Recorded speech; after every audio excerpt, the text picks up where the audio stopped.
Hi all, I'm Nell, solo parent and hardworking mom. Before your heart fails, before your kidneys weaken, even before your doctor can detect it, your feet might already be warning you. Shocking as it sounds, the color, texture, shape, and even smell of your feet can reveal early signs of diseases like diabetes, heart failure, poor circulation, thyroid problems, and more. In today's episode, and since I'm a pedicurist, I am going deep literally from the ground up into what your feet are trying to tell you before the rest of your body does. Your feet carry your entire body weight, but they also carry clues about your health.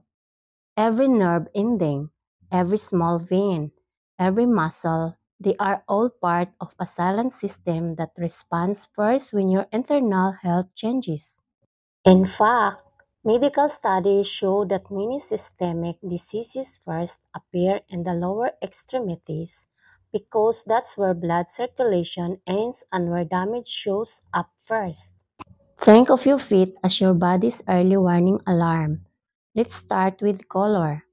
Redness or warmth around your toes could signal inflammation, infection, or gout. Pale or bluish feet, that might mean poor circulation, your blood isn't delivering enough oxygen. Dark spots or sticks under the nails, those could be signs of melanoma, a dangerous skin cancer that people often ignore. Don't shrug off colors changes. Your feet may be showing you what your blood test will reveal later. Even notice your feet are always cold, even in warm weather. That's often a red flag for thyroid issues, anemia, or peripheral artery disease. When your blood flow is restricted, your body literally can't deliver warmth to the extremities. Sometimes, cold feet are the first sign of heart disease or diabetes, long before any lab test confirms it.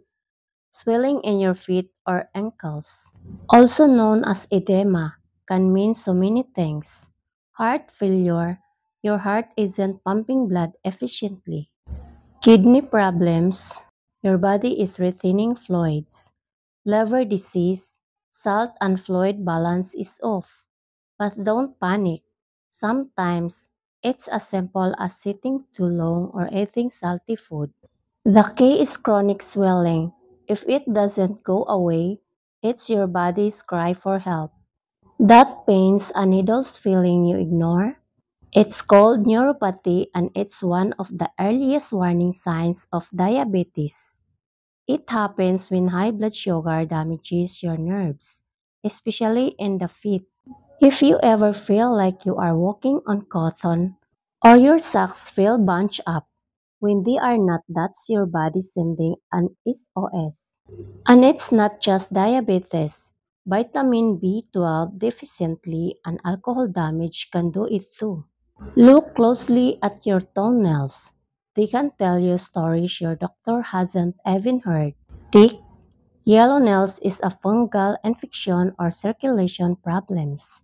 Brittle, cracked nails equals thyroid imbalance. Sponge nails, concave shape, indicate iron deficiency. Even the skin of your feet matters. Cracks in the heels can point to dehydration or vitamin deficiencies. Smooth, shiny skin with no hair, that might mean poor blood flow again. So, what's the takeaway message from this video? Don't ignore your feet. They are the first messengers of what's happening deep inside your body. Check them regularly, once a week. Look at the color, feel the temperature, check the nails, taste sensation. Prevention starts from the ground up. Remember, your feet carry you every day. The least you can do is listen when they try to tell you something. The next time your feet feel different, don't just buy new shoes. You might need a new lifestyle. Subscribe if you want to understand your body before it's too late. I'm now solo parent and hardworking mom. Pay heed to your feet warnings. See you next episode.